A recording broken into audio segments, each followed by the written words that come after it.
গুরুত্বপূর্ণ কথা বলবেন। আমি খুব সংক্ষেপে আমার আলোচনা শেষ করব।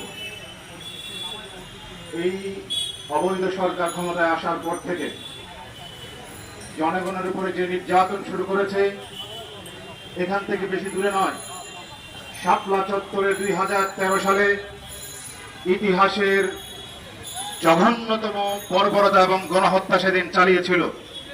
আমরা ঢাকাবাসী কথা বলি নাই, মাঠে নেমে আসি নাই, প্রতিবাদ করি নাই, যার কারণে এই স্বৈরাচার বাংলাদেশের জনগণের ঘাড়ের উপরে জগৎপল পাথরের মতো আজ চেপে বসার সুযোগ পেয়েছে।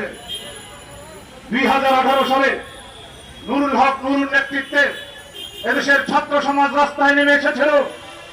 আমরা আপামর জনসাধারণ তাদের পাশে দাঁড়াই নাই। আজকে সময় এসেছে সমস্ত বিভেদ বিভক্তি ভুলে গিয়ে ছাত্ররা স্বাধিকার আন্দোলনের জন্য, তাদের ন্যায্য অধিকারের জন্য যে আন্দোলনের সূচনা করেছে, এই আন্দোলনকে যৌক্তিক পরিণতিতে পৌঁছানোর জন্য আজকে দেশের আপামর জনগণকে অভিভাবক হিসেবে, ভাই হিসেবে, বন্ধু হিসেবে ছাত্র সমাজের পাশে দাঁড়ানো আজকে আমাদের নৈতিক দায়িত্ব হয়ে দাঁড়িয়েছে।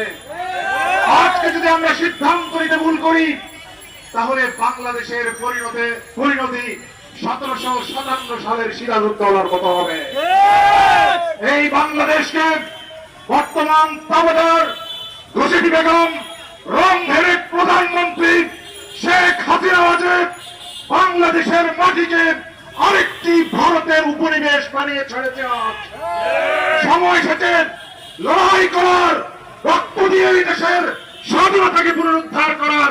আসুন ডানপন্থী বামপন্থী ভুলে গিয়ে মসজিদ, মাদ্রাসা এবং স্কুল কলেজ এই সব কিছু ভুলে গিয়ে আসুন আমরা কাতারবদ্ধ হয়ে লড়াইয়ের ময়দানে সামিল হই।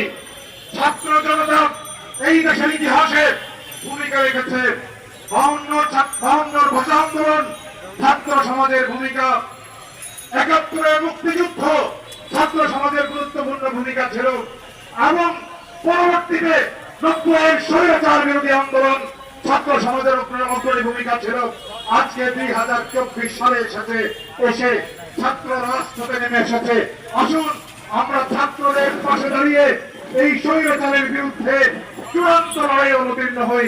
বাংলাদেশের স্বাধীনতা সার্বভৌমত্ব রক্ষা করার জন্য আমরা আরেকটি মুক্তিযুদ্ধের সূচনা করি। আল্লাহ আমাদেরকে তৌফিক দান করুন। আসসালামু আলাইকুম ওয়া রাহমাতুল্লাহ।